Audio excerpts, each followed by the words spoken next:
2010ஆம் ஆண்டு. அப்போது திமுக ஆளுங்கட்சி, அம்மா அவர்கள் எதிர்க்கட்சி. ஒரு பெரிய மிரட்டல் விடுத்து அம்மா அவர்களுக்கு எதிராக மதுரை மாவட்டத்தில் பல இடங்களில் போஸ்டர் ஒட்டியிருந்தார்கள். அந்த போஸ்டரில் அம்மா அவர்கள் மதுரைக்கு வந்தால் திரும்பி செல்ல மாட்டார், மதுரைக்கு அம்மா அவர்கள் வரக்கூடாது என்று மதுரை மாவட்டத்தில் பல இடங்களில் அந்த போஸ்டரை ஒட்டி பெரிய மிரட்டல் எல்லாம் கொடுத்தார்கள். அதேபோல் ஜெயா டிவிக்கும் மிரட்டல் தொலைபேசிகள், மிரட்டல் கடிதங்கள் வந்து கொண்டிருந்தது.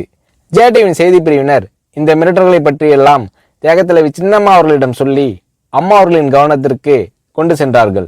அம்மா அவர்கள் துணிச்சல், வீரம், கம்பீரம் இவற்றின் ஒட்டுமொத்த உருவம். அதனால் புரட்சி தலைவி அம்மா அவர்கள், நான் மதுரைக்கு போய் தீருவேன், பொதுக்கூட்டத்தில் பேசியே தீருவேன், எது நடந்தாலும் எதிர்கொள்கிறேன் என்று சொல்கிறார்கள். ஒரு கட்டத்தில் ஜெயா டிவிக்கு மிரட்டல் எப்படி வருகிறது என்றால், ஜெயா டிவியின் அலுவலகத்தை வெடிகுண்டு வைத்து தகர்ப்போம், அம்மா அவர்கள் மதுரைக்கு வந்தால் ஜெயா டிவியை ஒழிப்போம், இப்படியெல்லாம் நிறைய மிரட்டல்கள் தொலைபேசியின் வாயிலாகவும் கடிதத்தின் வாயிலாகவும் வந்து கொண்டிருக்கிறது.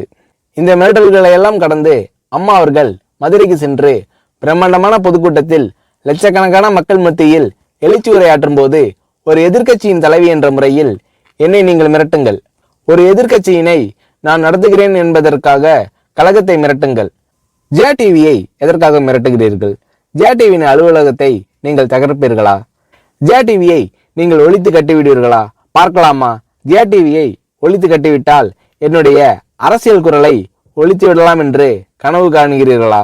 ஜெயா டிவி என் உயிருக்கும் மேலானது, நான் என்னுடைய உயிரை விட அதிகமாக நேசிப்பது, என்னுடைய அரசியல் கரமாக நான் போற்றி புகழ்வது, அதன் மேல் நீங்கள் கை வைப்பீர்களா, பார்க்கலாமா என்று எழுச்சி உரையாற்றினார் புரட்சி தலைவி அம்மா அவர்கள். இப்படியெல்லாம் அம்மா அவர்களின் அன்புக்கும் மரியாதைக்கும் பாத்திரமாக ஜெயா டிவி இருந்தது.